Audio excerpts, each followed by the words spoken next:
So that's the old original rudder, and down under here we're started gluing mast rotation control lever, however you want to call it.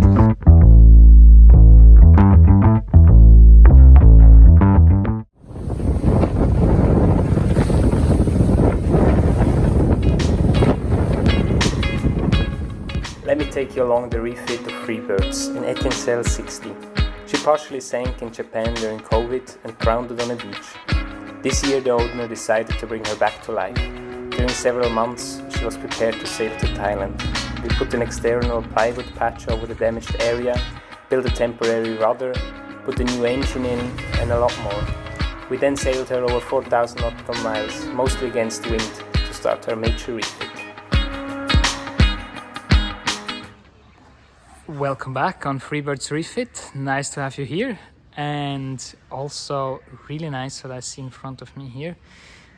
We already had the starboard hull primed, and last week, just after I recorded the video, we primed the port hull, and it's looking more and more like a boat. It's just really cool. Tomorrow we're gonna prime the entire center, so you see how the front beam here and this back part, that's all not primed yet, so that's up for tomorrow. So today we'll talk a bit more about this whole primer. We talk about this beautiful mast and some last rot we detected on the boat.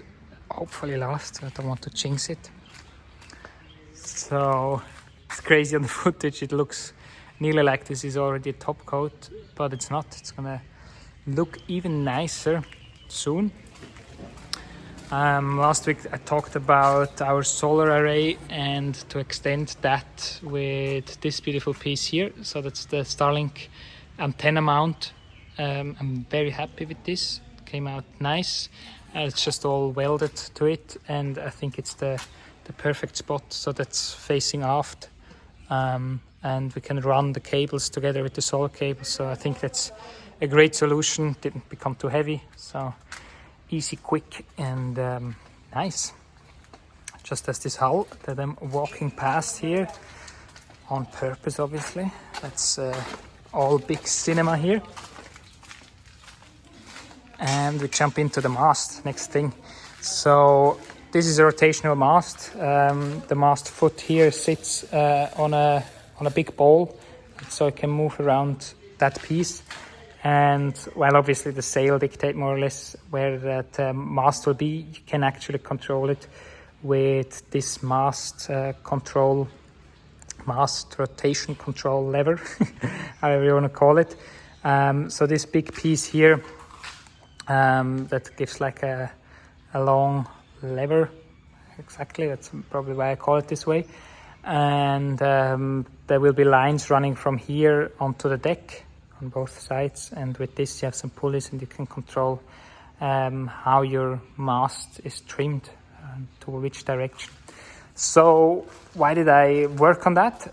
It used to be mounted right here, and that would have been a problem for us because we raised the cabin top, so we also had to raise this part. But that's the only modification we had to do. The boom luckily clears well, so that's all good.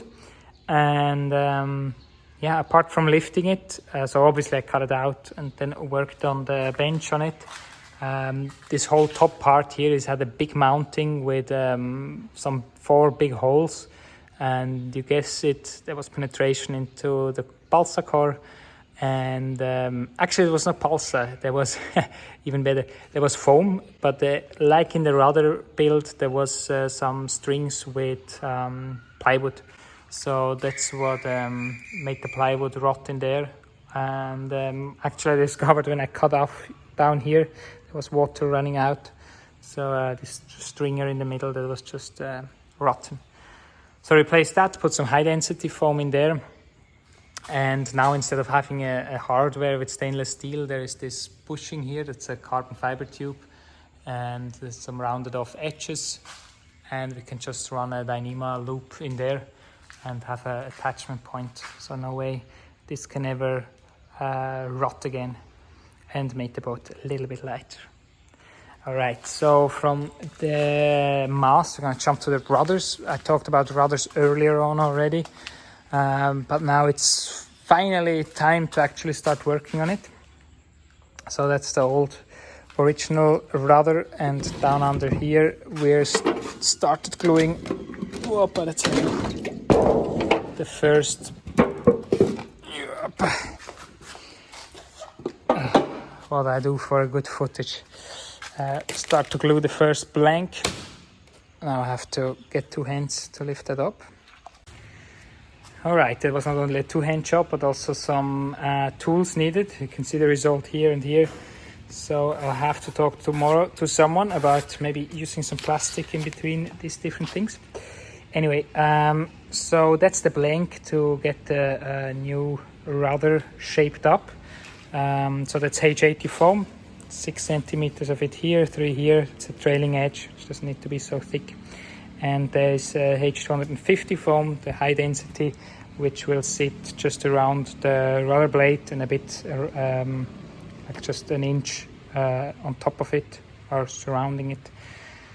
So we don't create so much of a hard edge, just having all it here. So setting it out a bit, and that should help taking this compression strength from the rudder that turns and distributes it to the rest of the rudder. So there will be 4 blanks. The advantage of it not having it already glued together, like we could glue the entire rudder together, but like this we can shape it much easier. We can put it on the table, we have our templates, and we can shape it up to that. So that's the big advantage. Otherwise, furniture stuff, and for sure you also want to have a look on the boat. For a change, I actually put on some light. So all the anti-foul, not anti-foul, the anti-slip, the grip tech, all of that is off.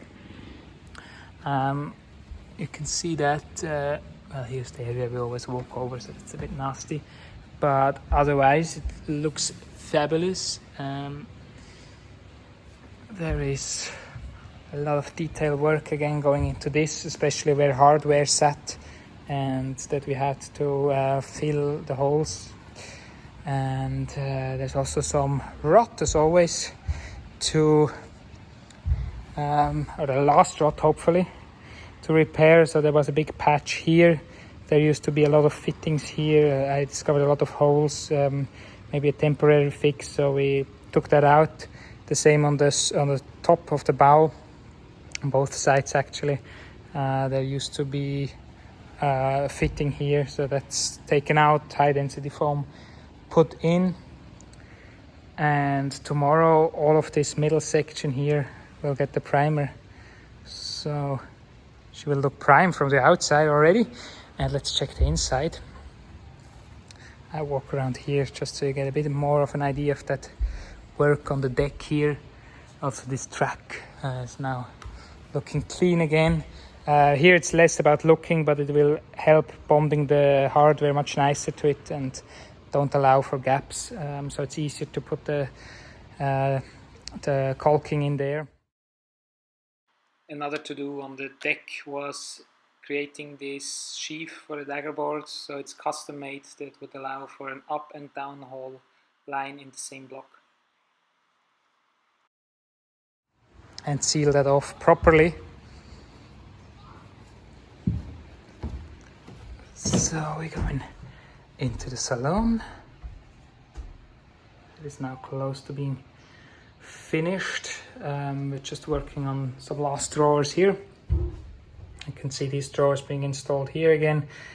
Really nice fit. And we move in here into the daggerboard compartment, or however you want to call this area between these two bulkheads here.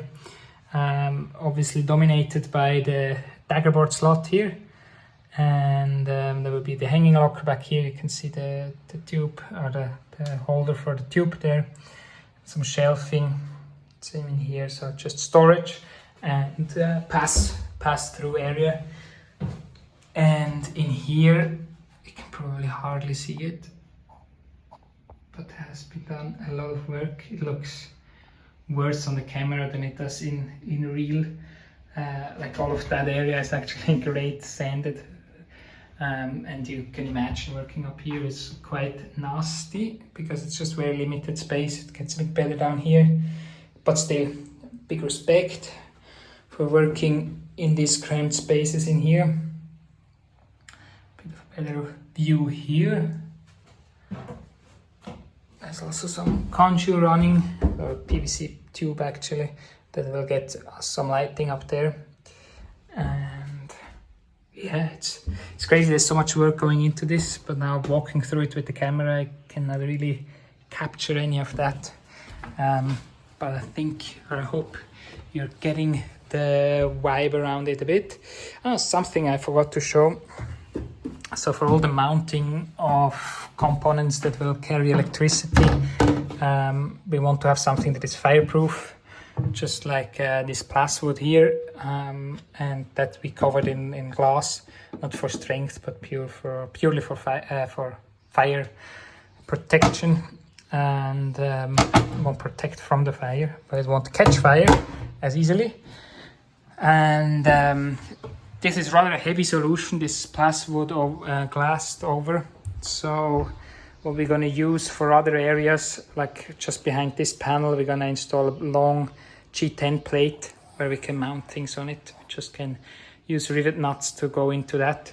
And that's great because that whole panel has some attachment points, but it's mostly suspended in the air. So we don't have to worry about what's behind it. So that's the great advantage over there. And I think that's what I can come up with for this week.